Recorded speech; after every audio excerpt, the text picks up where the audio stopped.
Magandang umaga po sa lahat. Grabe, ang init na. 8 o'clock pa lang.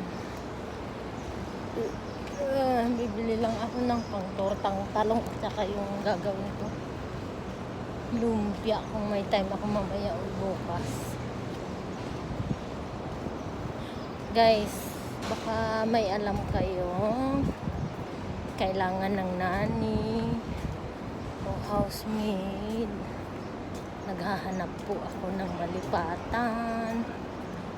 Kinausap ako ng amo ko kahapon. Hindi na raw nila kayang gastos na ipa-renew yung aking visa dahil sa daming gastusin ng mga bata sa school. Kaya kailangan ko maghanap ng malipatan dahil nag-aaral ako.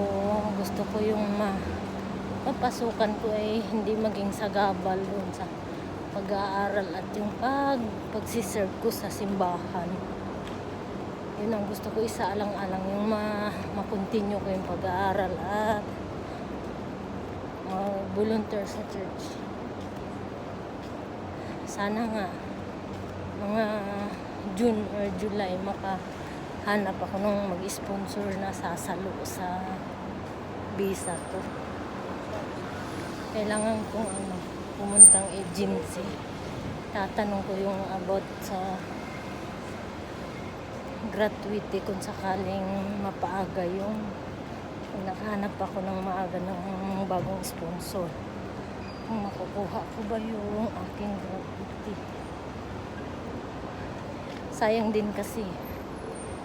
Makakatulong din yun sa akin panggastos pagka try kong ng CB online. Hindi ko pa na ipaprint yung inayos kong CB. Kailangan ko sa USB tapos ipaprint. Kasi ang hirap magpa-print sa super busy. Pero itong week na to kailangan ko mapaprint yun. Submit ako sa mga online baka sakali swertihin. Sana ang makuha ko puti kasi ang hirap makapasok sa Arabic lalo na pag Ramadan. Walang tulugan tapos bawal kumain pag umaga.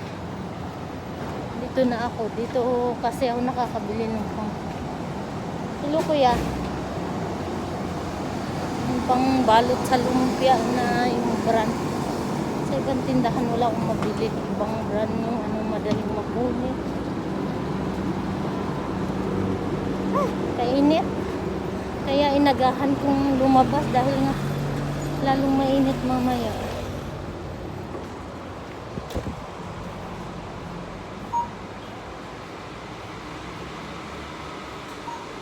Basa.